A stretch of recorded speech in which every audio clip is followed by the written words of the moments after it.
Hump Day! Whoop, whoop. What's up, y'all? Birthday on the Hump Day! Yeah, episode 2, 2021. Somehow we managed 2 weeks solid.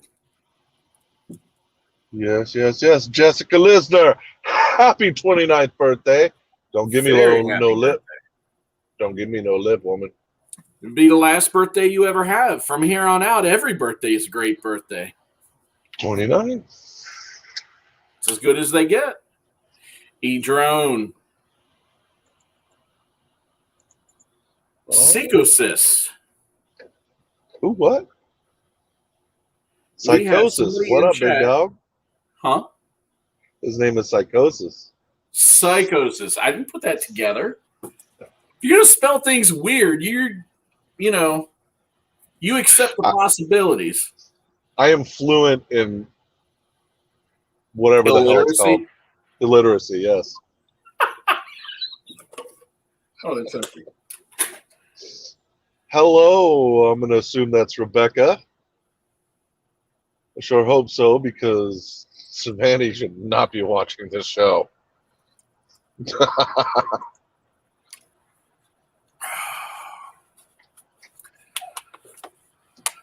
He got it. Let's see. I'm actually still preparing for the show a little bit. I have a few new products I wanted to show you guys, which I thought were kind of cool. Yeah, but that's going to be a few. So, that's fine.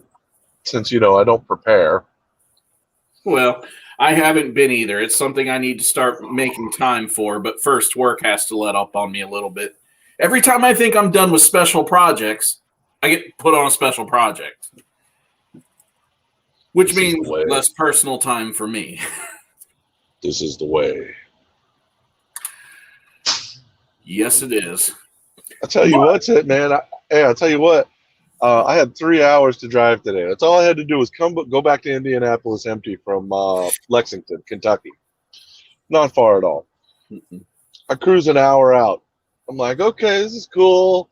Then let's see. As you put it, Josh, the sky started shitting icicles. Yeah. And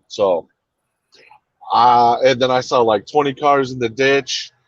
There was like 3 spin outs in front of me and like 2 more on the other side of the freeway. I was like, hey, there's a really nice truck stop right there.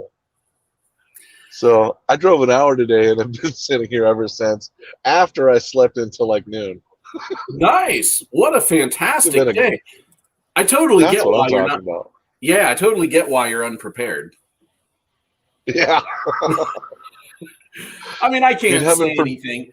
This special project, of course, I normally finish work like 5:15, and I'm stoked to be on, the western side of a time zone because there's more daylight available in that time zone. Well, today, work let out at 4 o'clock, so I had a solid hour and a half to myself, and I did go flying. Yes, you did, and I saw some of the snow-packed quad pictures. Oh, yeah. Well, so yesterday, I made it most of the way through a pack before I ended up running straight into a tree and falling into the snow. At which point I decided, since I was almost out of light anyway, I'm not going to worry about trying to thaw out the drone because I can't easily get all the snow out. So I actually have to wait for it to melt because everything's crammed into a slammed frame, Anyway, long story short, I got that 1 pack in. It still gave me what I needed because what I'm doing is working on a tune since I updated firmware and kind of ditched all the old stuff and just decided to start over from scratch. And today I was able to work pretty much through it. I actually have a little bit of oscillation coming through, but it's not visible and it's hardly audible. I actually could leave it right where it's at and it would be fine. Why? But I won't leave it be. No, yesterday, things that I was getting prop wash and getting shakes from, same exact maneuver, some worse, not a lick of prop wash. Yeah, that's because you, sir, are a chaser. It's what I do. That's why this special project won't go away, because I keep going, okay, I think I'm done. Let me just review one more time. Oh, I found something else that can be better.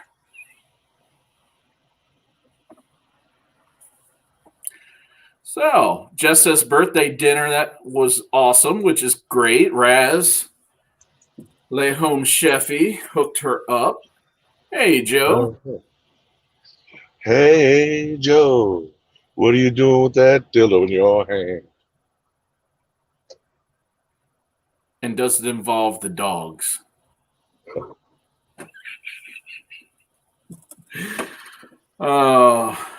Emu flight. Everybody knows emus can't fly. I don't think Eric can make up. I don't think Edro there can make up his mind on what he wants. He wants to try that H7 unicorn magic jizz and all kinds of. He doesn't know what's going on. Well, I'm going to get one of those up in the next couple weeks too. But yeah, something you said yesterday when we were talking about it really caught my attention, and I'll have to research that. Where you said Bardwell thinks that it's suspect that it's just some kind of filter that's coming into play. It's not actually tuning anything. Yeah, I believe on one of his live streams he does with what's his face, the other guy. UAV Tech. Yeah, UAV Tech. No. Mark Spatz. The dirty hippie guy Oh, with the big gnarly beard. I don't remember his name. Somebody in the comments will remember. Anyways, he was talking about it, and he was talking trash. He's like, look, I know it's a great system, and I know this thing that they call Cerebro is really awesome, but it has nothing to do with AI. It's if you're gonna take a really cool filter and give it a cool name, that's fine. But don't start saying it has AI and learning capability. No, like he was going off. huh, interesting. Okay, so now I'm going to look at it now.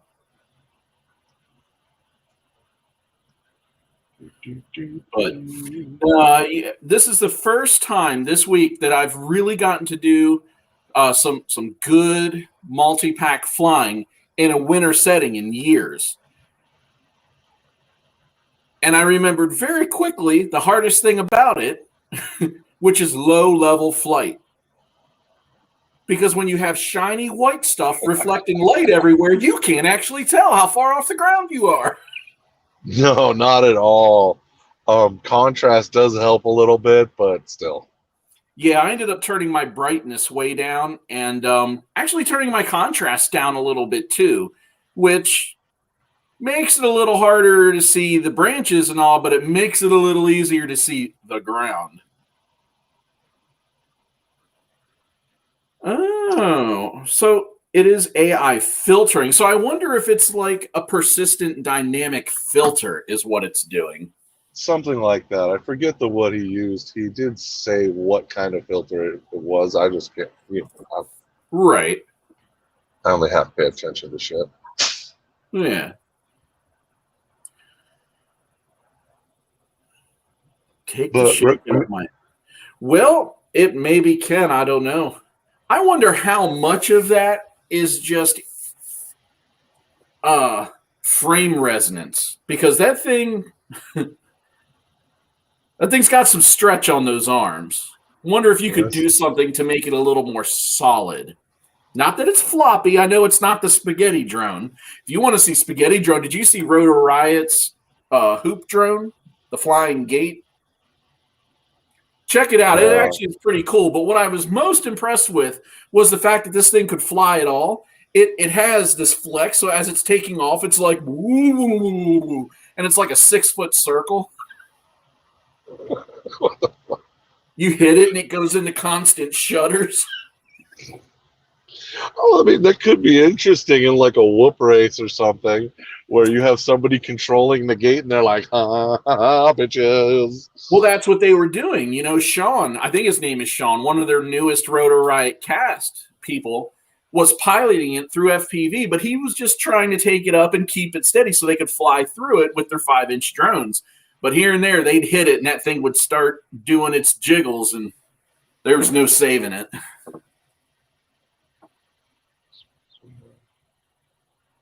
All right, I've had about enough of looking for new products. AI is overused. It has this broad meaning, and a lot of people don't know what it means, but it turns into a buzzword, and we just want to repeat it because everybody else is saying it. Well, I mean, AI is in our lives every day, but what people don't know, and either you or Joe will have to tell me the name of the two. There are two different kinds of AI, and one is sort of AI, and the other one's really AI. Well, they both are really AI. I mean, the most common technique that's used is utilizes learning, which means you put it in a scenario. It's actually not smart enough to make decisions outside of its intended purpose. But what you do is you put it in that scenario and you let it just run simulations, essentially. It tries it, and then it tries it again, and then it tries it again. And all you do is you take those parameters and you define a goal. This is what you're trying to do. And a lot of times the goal isn't like when you do this, you win. The goal is something really simple, like repeat something as many times as you can. You know, that's why when you have an AI program that simulates and learns something like how to walk, you know, the premise is to repeat the step, not to take 10 steps. You just repeat the step as much as you can. So anyway, it's those learning, but again, it has a lot of programming put into that very simple behavior, and not the art of the walk itself, but you know, figuring out what it means to be the best way. Anyway, long story short, and then you have more of like a neural network, but see, that requires memory, like the actual ability to sort of write itself, to assign itself new subroutines, and that does exist, but it takes way more computing horsepower than most systems have available. So you got an alien in your alien. Yeah, Busty FPV. Hello. Like the name. What? Ooh, I'm clicking. I know I'm bad. I'm a bad man. Well, I have no idea what's going on, but I'm into it. All right. Well, hey, I'll show you something, Busty, for your Cinewoop right in a minute here. I had it just pulled up, and I actually decided against it, but a lot of people are into the Cinewoops, so why not? Let's see here. It was continue to talk, Joshua. Nope, you're all good. Yes. I don't know about that. I know enough to be dangerous, but I'm a little out of practice. I was hoping Joe would actually come up with the name of the two different kinds of AI. I know he knows what I'm talking about. There's a specific name for them. One's like active and one's like behind the scenes or something like that. Not that it's truly important. Brian Reedy, it is not lies. So it's narrow AI or general AI. Sure. But there's now a third type, which is called conscious AI. That one is much harder to achieve.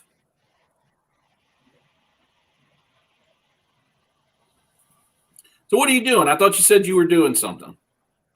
I am, but oh, okay. I quit talking so you could do something, but then it got quiet. My laptop's being slow. That's all right. I'm in this weird little black hole here, which is interesting because when I stay just a block over, I get fine phone reception. Here, none. Almost none, anyway. Hey, what's going on, Night Train? Mystery Mike in the house. Choo-choo.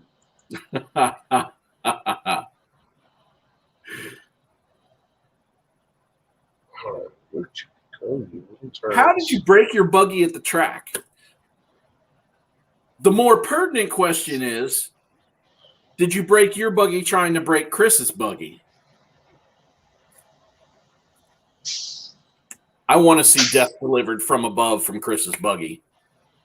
Right? You watch a normal car go airborne, it's like, yeah, that's cool, and you would definitely know if it ran into you, but I look at the size of that thing, and I'm like, I don't know if I'd want to be hit by that flying through the air.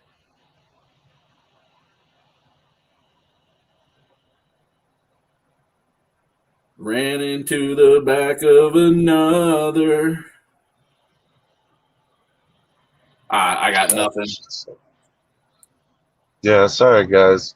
Apparently my signal is great for my phone streaming, but for doing anything on my laptop, it is sucking ass.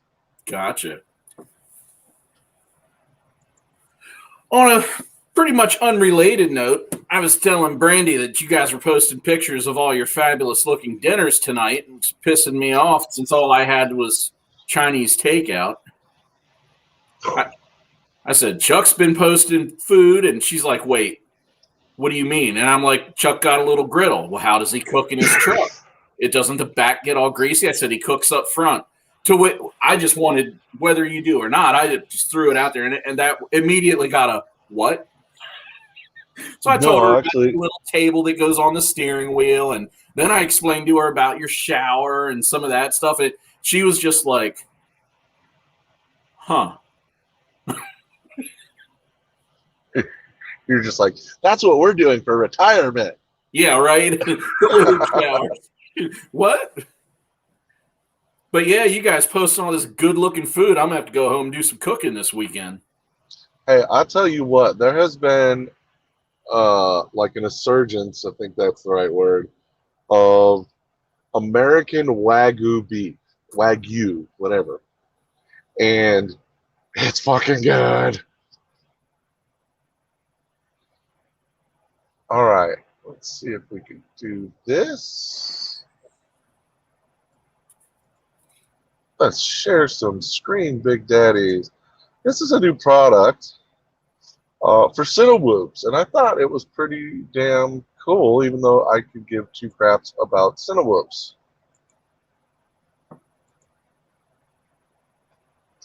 All right, these are LEDs for the. Look at here. This looks. Oh. If I can't click it.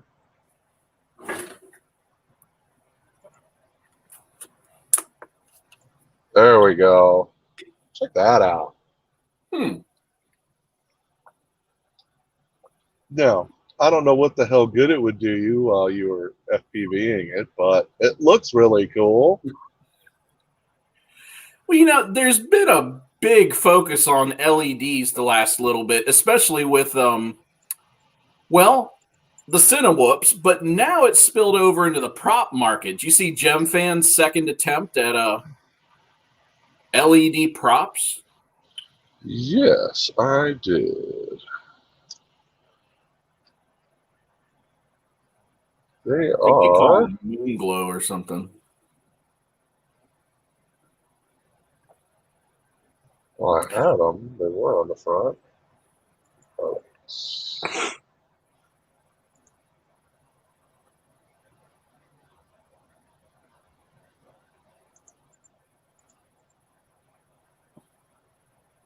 Yeah. And, likewise, from the whole FPV perspective, it's not really for you, but what I've been seeing a lot of that's pretty neat is night painting. Yeah, Raz was actually into that for a few minutes there. And I think these would be perfect for that, Raz. Well, and one, if you're just flying around with a lot of other people, it's really cool to be able to see them, especially from your own FPV feed. One of the hardest things to do is to keep a track on a moving target. One, because you're moving all over, but two, they are. And then three, because usually the camera quality is, it's not HD, right? Yeah. Well, so go ahead.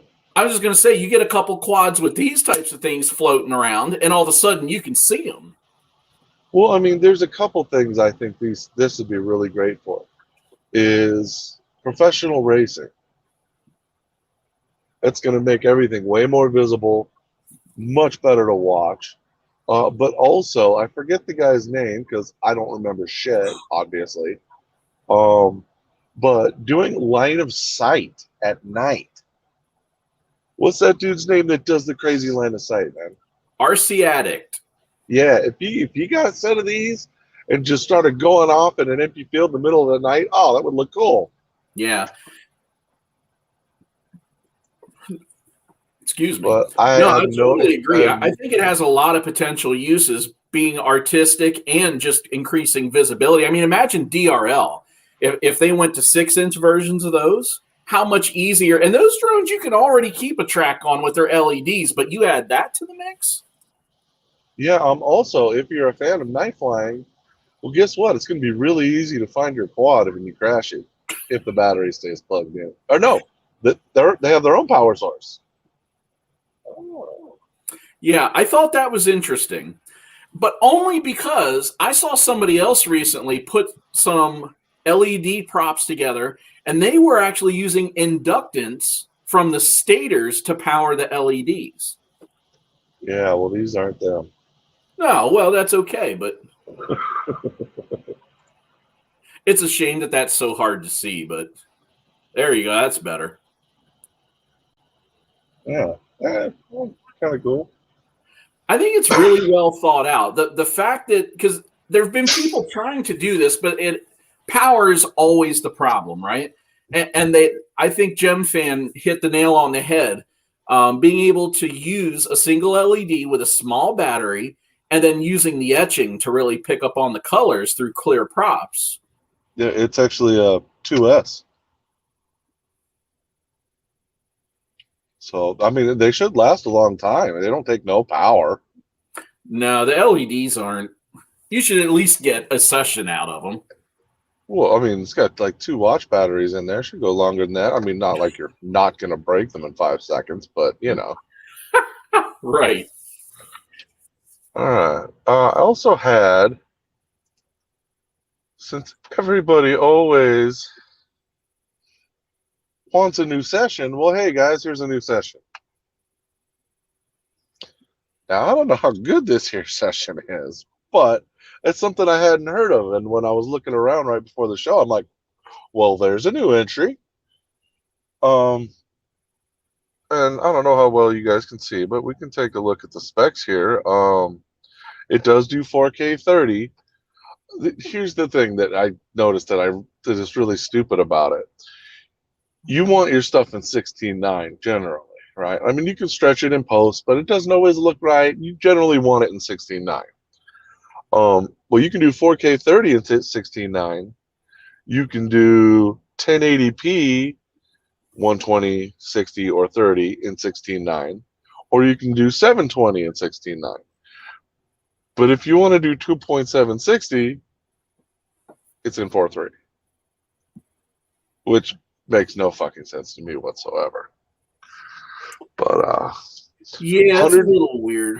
160 degree field of view diagonal, which is actually more than GoPro's Super View. So there's that. Yeah. And it's $100. Which is really good. The number one fallback in these sorts of cameras, though, or one of the number one,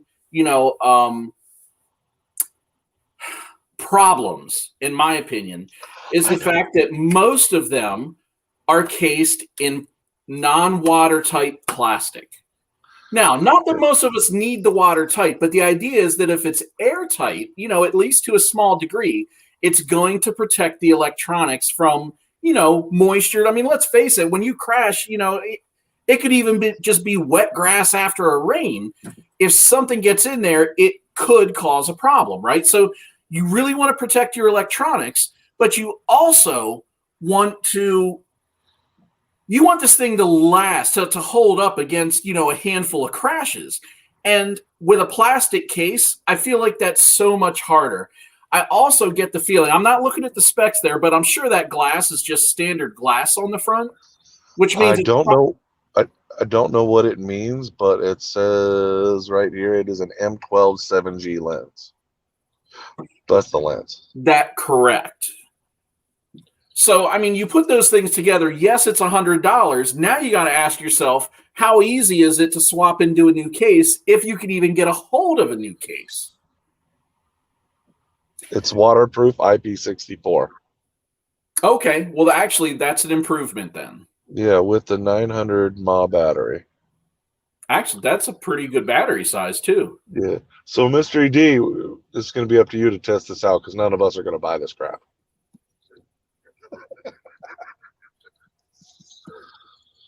So this may be a better alternative for you, Mystery.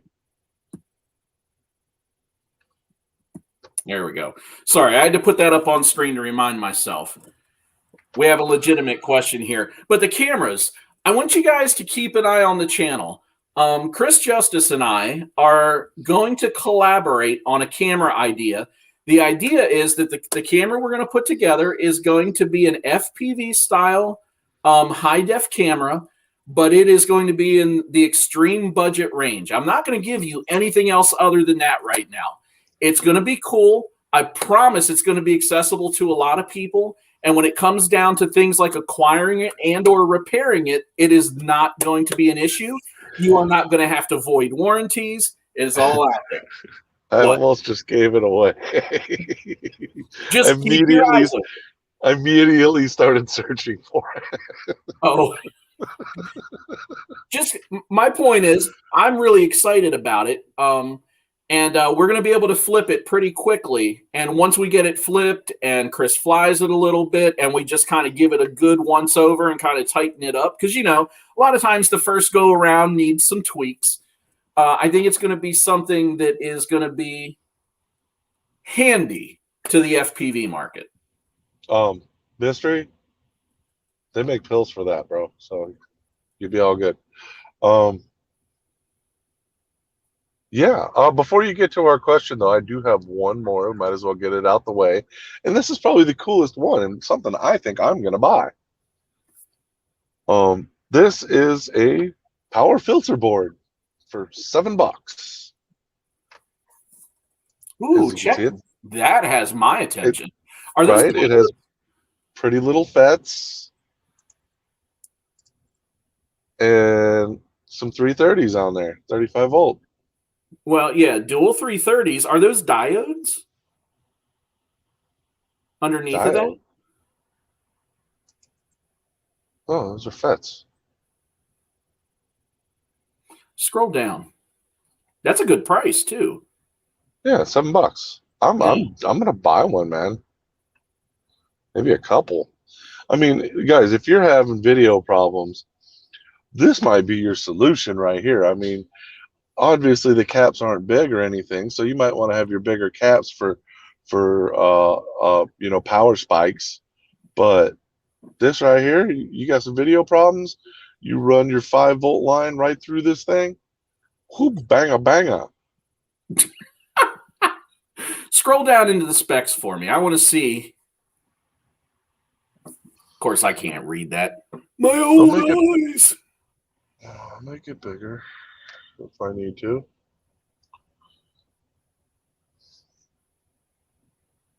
Holy crap.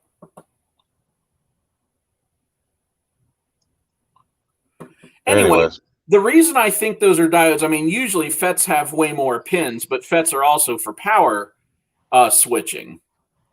They're a switching circuit. But diodes, for a couple years, there's been this argument in the community when you start talking about capacitance and the use of capacitors. Diodes are a similar sort. So first, I got to throw it out there. I am not an electronics engineer. So I am going to try to attempt to repeat things that I have said with the understanding that I understand them, but I do not understand them. A diode has similar properties in regards to absorbing and displacing voltage spikes, but it handles them in a different way than capacitors. And what a lot of people who were talking about them were saying is that even though a diode is not a replacement for a capacitor, putting a diode and using it in tandem with capacitors would achieve an excellent result. Obviously, it's for filtering. Razman has a good point. You could put bigger caps on there if you want to, and I think this is really cool if you look at it how it sits on a 4-in-1. If you got the room in your quad for such a layout, Yeah, that's really cool, actually. yeah. So this is over. Piro's got him $7. Very, very neat.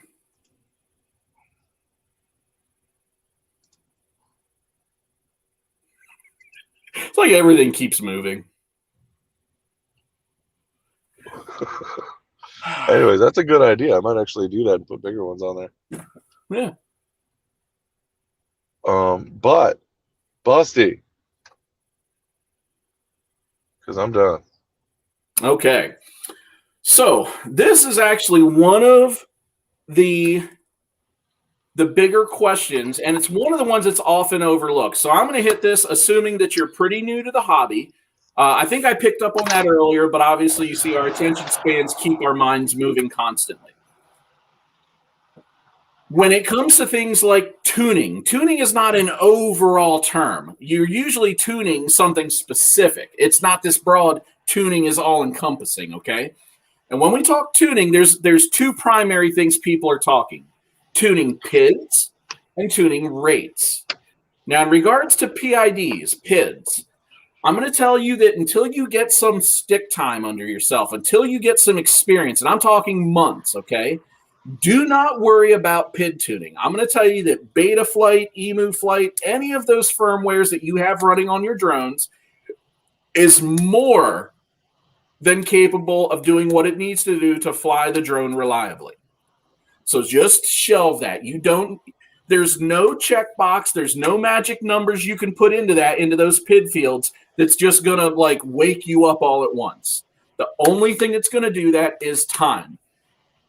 With that said, when we talk about tuning rates, in my opinion, it is the number one thing every new pilot should do.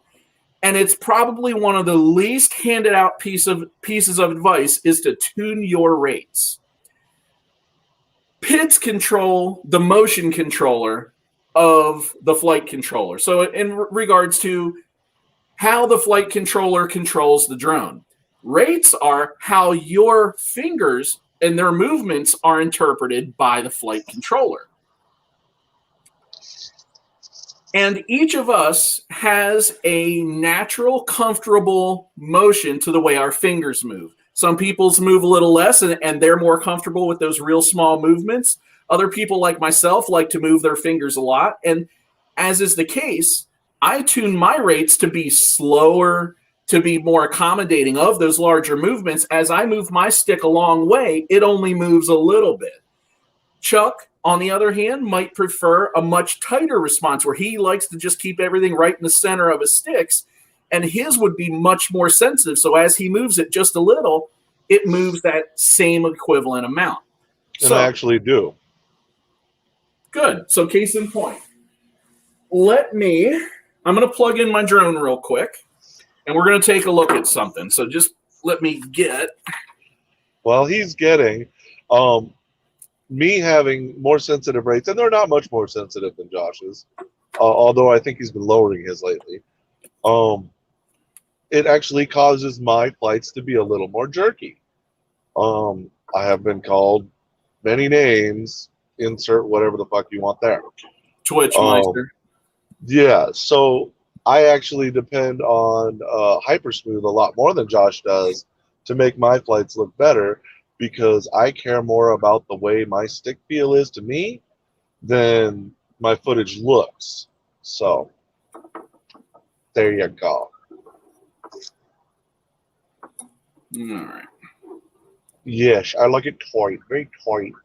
Thank you, E-Drone, and thank you, Plummet, by the way. I saw that. I didn't miss you, Bob. I did catch that. Thank you guys very much. For anybody new to the channel or who has missed the message, I actually think this is only Busty. I think she's our only newbie, but you never know who's lurking. Any of the money made through ad revenue or through super chats is used to buy things for the channel, giveaways, tchotchkes, things that we give away to our community members. We do not spend any of it on anything, and this channel operates out of the donations of its operators, myself, Chuck, E-Drone, Chris, we operate this channel. Those costs are absorbed by us. Anything that you guys contribute and anything the channel makes gets flipped back to you. So thank you. All right. So what I'm doing here is I'm getting beta flight started. I just want to talk a little bit about rates. Okay. And I'm going to use beta flight since it is one of the more common softwares on the market. So I'm going to try to make this a little smaller so it's easier to see. All right. So I'm in beta flight now. I went straight to my PID tuning section, okay? Because inside of our PID tuning section is where you'll find the rates. This stuff here, you pay no mind to any of this. It does not matter for what you're doing. The drone will fly fine. But you can make it fly better by going to your rates. Now, by default, there are a few different rate files, rate modes or rate types available to beta flight now. It used to be when you went into rates, there were no options. And I'm going to do my best to explain this. All the different major firmwares, whether it be KISS, Race Flight, or Beta Flight, the numbers that are used to set the rates are all using different scales. So the numbers don't correlate. Okay. But what Betaflight has done is put these other formulas for how to interpret the rates into their firmware so that people that are coming from these other platforms can very easily drop their own rates, because rates are highly personalized, can drop them right into the firmware without having to figure them out. Now, by default, Betaflight comes configured and set for use of its Betaflight rates. Actually, let me pick another rate profile because I don't want to mess mine up. Pick KISS. I'm trying to explain something and you want to play games later. So this is how Betaflight comes stock. Okay. Now I'm going to explain these three columns, and I'm going to try to keep this simple. I am going to tell you that if you go to my YouTube channel, I have a whole video dedicated to this. Try to keep it short and sweet with demonstrations about what everything means, but we're going to run it down. The RC rate is the equivalent to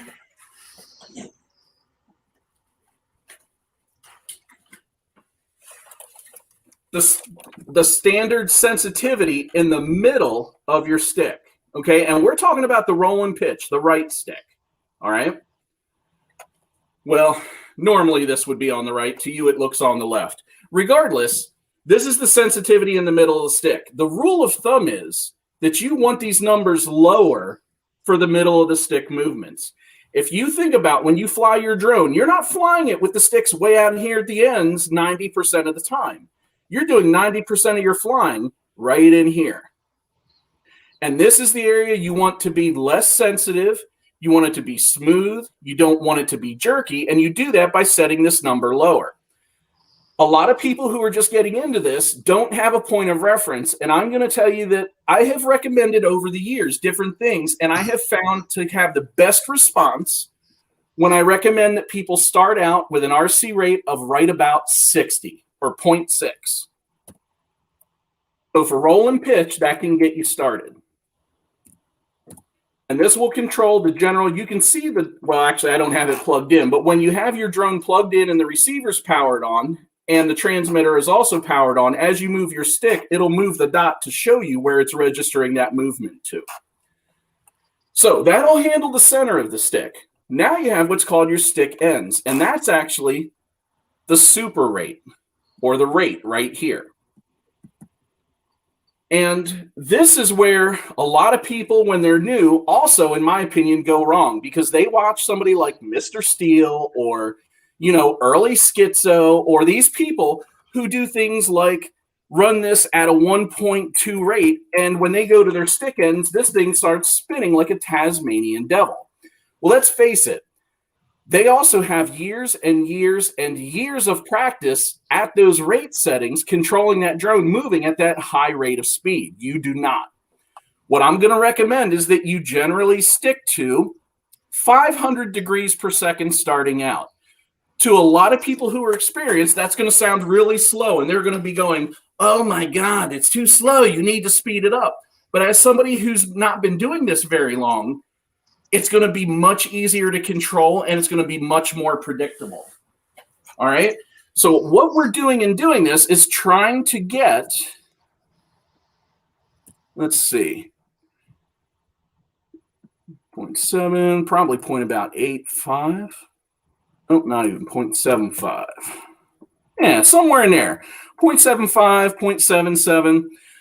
Probably a good starting spot for roll and pitch. That's going to allow your drone to move with a pretty good range of movement without being sluggish, but without it also going into instant TAS mode. Well, keep in mind, Josh, she's actually got a Cinewhoop. So you might want to go a little lower. Fair point. In both arenas, there is no setting that's too small in here, okay? All lower number means is more control, less twitch. And when you're speaking Cinewhoop and cinematic, thank you for reeling me back in, Chuck, slower is typically better. Now, here's the trick. What I'm doing by giving you these numbers is trying to give you a pretty good starting point. But what you need to do now is you need to go out and fly. Not one pack. Go out and fly 4, 5, 6 packs, okay? You're not trying to fly for 30 seconds, make a change. 30 seconds, make a change. 30 seconds, make a change. Because you and every other pilot out there is a person and you are highly adaptive. You will adapt to things and you'll adapt pretty quickly, but you want to give yourself time to settle into those changes before you make a decision about whether you liked it or not. And what you're going to do is you're just going to fly around normal. You're not going to do crazy flips and try to be Mr. Steele. You're just going to fly. And if you feel like the drone is too sluggish, just feels like you got to move that stick too hard to get the drone to move, then you're going to come in and you're going to bump this RC rate up a couple points on both of these. And you're going to save it. And you're going to go out the next day or even later that day. You're going to fly 5 or 6 more packs. And you're going to give yourself that 5 or 6 packs. And you're going to force yourself to fly those 5 or 6 packs, even though your brain will be going, don't do 5 or 6. 1 was enough. And if it feels too fast or too slow, you're going to adjust it until it feels just right. And then you're going to do the same thing with your stick ends, with the stipulation being that you being a Cinepilot, you're probably not going to be doing a ton of fast flips and rolls. You're probably more about flying in tight spaces in a cinematic sense. Okay? So I'm going to leave that right there. It's easy for me to get caught up rambling, and it's also easy to get down and start chasing rabbit holes. Okay, let me throw something in there. Let's not do that. Let's keep it simple. Well, also, I'll add one thing to that is one thing that will help you with jerkiness is to try not to just hover. If you have forward motion, you will be smoother than you will be trying to go slow and because you're using a Cinewhoop, well, that's more of a tool than say it's a tool it's a cinematic tool, not unlike freestyle for doing flippy floppy. So you can change the speed in post. So if you think it was a little too fast for what you want, you just go ahead and change that in post, no problem. Yep. And that's all I have to say about that. Yep. Starting out, try to keep your roll, pitch, and yaw rates all the same just to keep everything consistent. And then as experience gives you requirements, you start looking for a slightly different feel or looking for a different goal, you can start to branch out from this. Start out low, work your way up, and stick with what's familiar. You will find that natural spot where it's like, this is just right, that Goldilocks spot. All right, Rambler. Time to play. These are your rates, right? Current rates? No. Put it back on your current rates and then flip it to KISS. I want to see. My rates were running about, and I've actually slowed them down, but these were. Well, you're doing it. Actually, hold on, Chuck. This is not a converter. You don't put in KISS rates and then go to Betaflight and go, oh, that's what my Betaflight rates are. It's not how this works. It doesn't actually convert the rates, and that's what it tells you when you switch this. It goes, hey, you're going to lose these rates once we change this. Well, what's the fucking point? The point is, as a KISS pilot, instead of trying to figure out how to translate your rates into Betaflight rates, you come in, set it to KISS, and set your rates. Right. Fuck off then. Motherfucker looking for a calculator like a dick. That's right, because the one they came out with before sucks a hairy nut. By the way, for anybody that doesn't know, we give away free stickers and straps anytime you want them.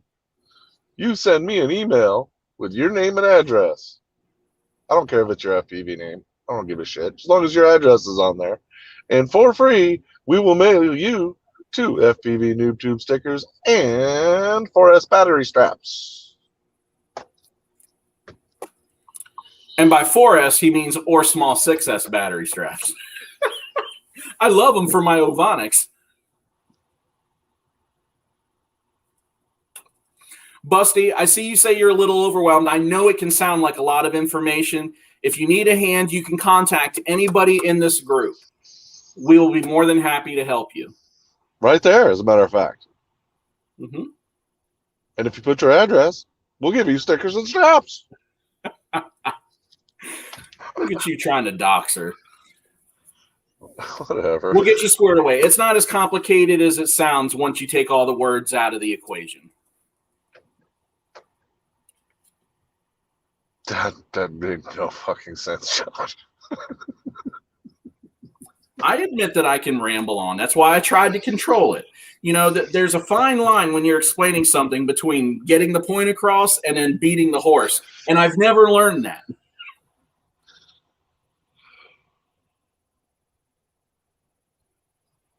Joe, don't ask me. Yeah, don't ask Joe. I thought other people's sticks were twitchy, and then I grabbed Joe's transmitter. Yeah, no, his is ridiculous. He doesn't give a fuck either. Micro movements. No, he hasn't abandoned KISS. He's just realized that Flight 1 is better. It's true, Doc.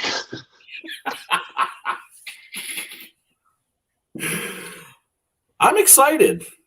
Look, I mean, if KISS came out with a brand new firmware and not just the standard updates that it comes out with every once in 10 years, with exciting new stuff that did what Falco X does, I'd be like, KISS, KISS, KISS. I still have 3 KISS quads. Well, 2. I really have a hard time when I build equations to other things or analogies. I have a hard time not relating KISS to Apple. Everything we have is the best. We are the top innovators.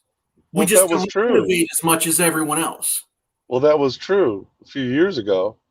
Right. Well, it was true of the iPhone, too. Well, the whole reason you have that idea in your head is that KISS did not need to innovate for many, many years. Neither did the iPhone. Until everybody caught up and surpassed them. And yeah. And there's a fair point. Apparently, Flight 1 can be just as volatile if you're not careful about how you set everything up to work together, just like KISS can be. But it definitely comes in at a lower price point because you have a lot more compatibility and you're not tied into just a single hardware vendor. Yep. Still working on that abomination with the KISS 32 amp ESCs and the Falco X. I actually started talking with one of the Flight 1 racers, and he hooked me up with. So he hooked me up with some little things to do in the GUI, and said, "Hey, try these out, and you should be straight." So, cool. Being as how they're really just D-Shock compatible ESCs using pretty standard telemetry and all, I'm curious if there's actually going to be a benefit. I know you want to use them because they're what you have. Well, I just want to try it because. Well, actually, one of the reasons is that Flight 1 boards tend to have a lot of noise in the video. And KISS ESCs have a really good habit of getting rid of the noise in video. So I want to see if that helps. But there is a downfall to it, is that what is it, D64, I believe, is what Falco likes to run on. Well, KISS ESCs aren't going to run on that. Right. It's, what was it, 2100 or something like that? I forget. I'm now looking, because Brian showed us that his bells warbled. I'm looking to see if mine do that. And so far, they don't. Ow, bitch. But his said that they didn't wobble by looking at them like you are looking at them. Oh, the bottom of the bell. I get you. Never mind. Right. Well, and actually, the reason I said that his shaft was bent is because not only did his bottom move, but his top moved in tandem with it. That just screamed bent shaft. He's insistent it wasn't a bent shaft, but I'm going to say he's wrong. Well, he's always wrong. He doesn't have a CDL.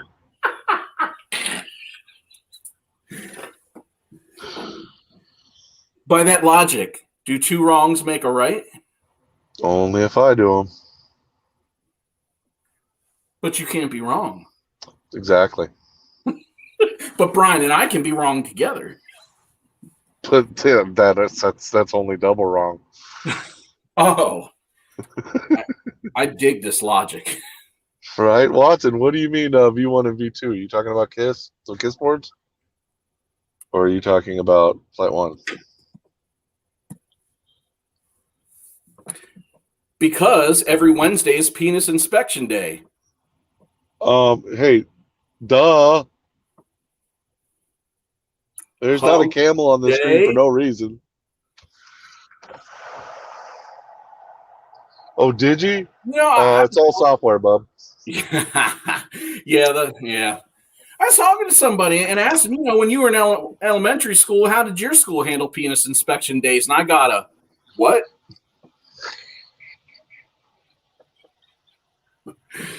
Woo! Yeah, the DJI V2 goggles were really just changing a piece of hardware inside of them to pacify the FCC.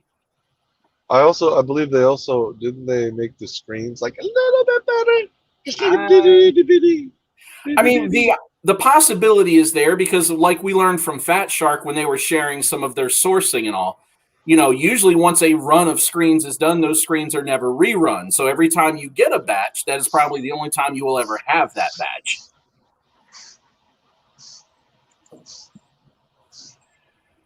Yeah, everybody was really excited for the V2s, and they really didn't change much.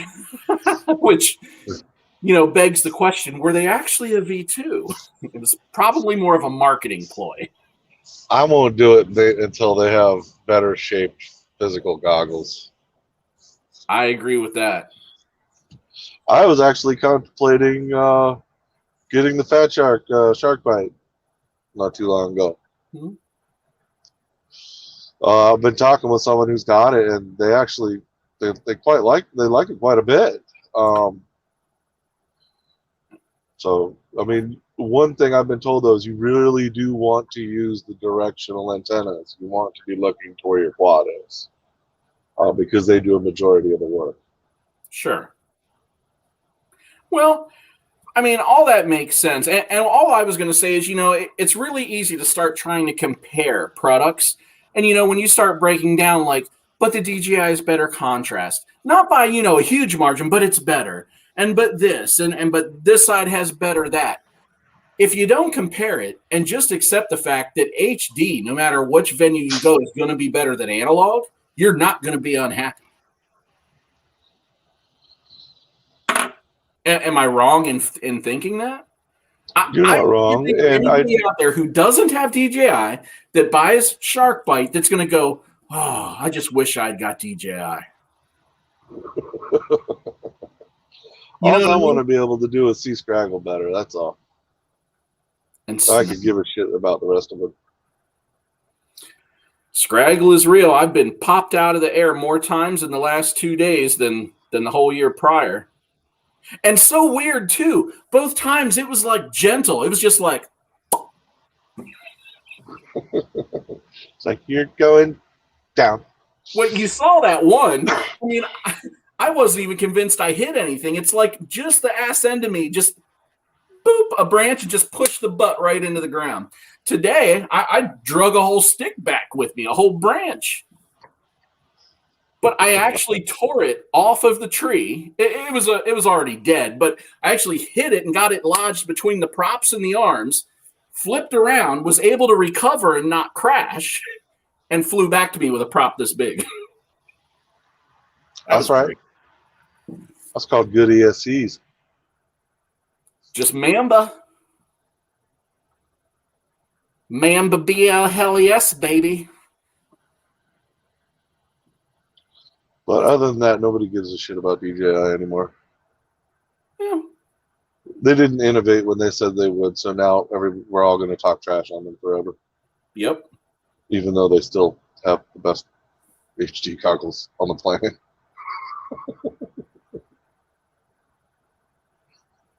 Looking at you, Ford. Piece of shit. So, I asked Thomas for a huge favor. I'm going to see how this, I'm going old school as far as how to share tech here. He said in the comments the CAD was done, so. Holy crap. So we have had a raster logo for quite a while, but not a vector logo. And there's things I would like to do with certain 3D printed projects, as well as we've needed some or wanted the ability to have a vector logo for swag and other stuff in the past. Well, Thomas has vectorized the logo for us. Sweet. And pulled it into 3 different colored layers, which means if we go to get shirts or something made, it's going to be very easy for the silk screener, if we go that route, to say, here's your 3 different layers, red, white, and gray. If Chris or myself or anybody wants to do anything with a 3D print, here it is. You can pick and choose and turn layers on and off in order to get them just right in a printable format. Just gives us so much flexibility. It looks like you gave him the original, or is that the one that was digitized a little bit on the edges? No, I gave him one that was a good quality, but not a great, because all he needed was enough to essentially trace the shapes. Okay. Yeah, no, it's good. It looks great. Thank you very much, Tommy. That is awesome. We're going to do stuff. Yeah, we're going to do stuff. We are. Speaking of which, I was going to ask you, because I stopped paying attention after I voted potato. How's your little poll going on Facebook? Well, last time I looked, nobody cared, so I quit looking. Oh. So, like I've been telling you guys, we got a little over $100, and we want to get you something. Otherwise, I'm going to spend it, and fuck y'all. No, I'm not going to do that.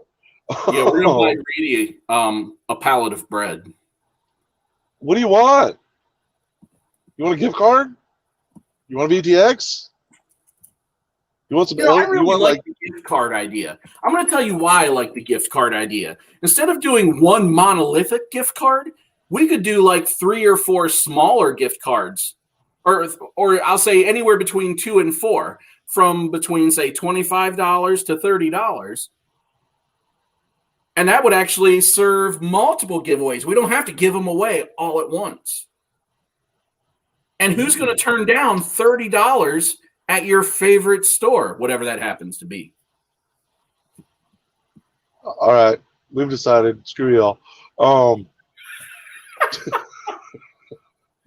Dr. Watson, if you want $100, I have the perfect job for you. You just got to come down to, Indiana.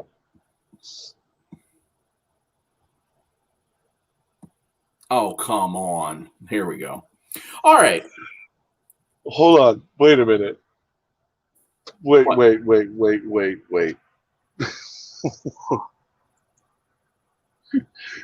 Psychosis, do you know Mystery D?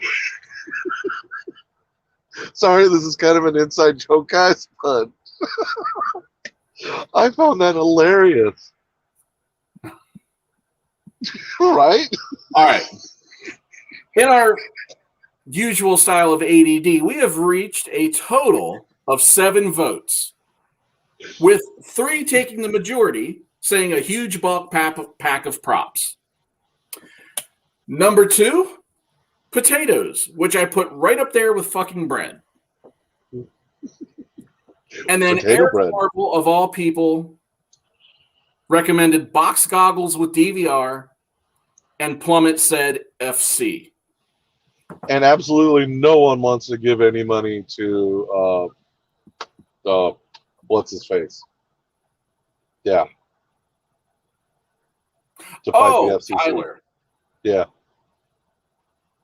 No one cares about that. No. Nope, they want their freedoms. But they want them implied. Yeah, so you guys would rather have props than somebody fighting for the hobby for you. All right, let's push this. I'm going to Instagram this over the next couple days. I'm going to push it out with Facebook again, try to boost it. And I will even do a YouTube, what do they call it? You can create posts. Eric does it all the time. Anyway, we'll push it one more time, and we'll see what happens. Potatoes and bread. Potato bread. A good thing. Yeah. I got nothing at this point. Well, I know. Aren't we done yet? Yeah, we're done. Because I got a few things I need to finish, and then I got to get ready to see if I get a flight canceled tomorrow. You won't. I think it'll be fine. I'm not that worried. Both times before where Southwest moved my flight, they did it at about the 24-hour mark, and we are well beyond that. So, all right, guys. Well, thank you again for being a great audience. If you haven't hit like, remember to do so.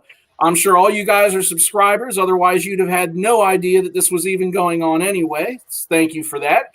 If you are subscribers but are not getting notified, make sure you ring that bell for the notifications. Every other Wednesday, we do a hump day. Any day of the week, you can send an email to the email address listed there with your snail mail address in it, and we will mail you 2 stickers and 2 straps from the FPVnoobtube to you. If you guys need anything else, you guys know how to get a hold of us on Facebook, whether it be myself or Chuck or Chris or Eric or Joe, especially Joe, and maybe Raz, but definitely Joe. And to get help with things. I ignore Facebook at all costs. We actually have a, whatchamacallit? Discord. We have a Discord, and I am active on that. And there is a guy named Nick in there that helps damn near every single person that comes through that Discord. And we get new people daily. Our Discord is actually getting huge. Nick helps them all, and I've actually made him an admin. He didn't even get into the hobby all that long ago, but his knowledge base has fucking skyrocketed, and he's like 18 years old or so. I think he's 17. I have my first nomination for a coin. Yeah, I actually brought that up, and I'm down for as long as everybody else says cool. Then we'll put it out there. So anyway, thank you guys very much. Catch us in a fortnight for the next hump day. Whoop, whoop. Woo-woo!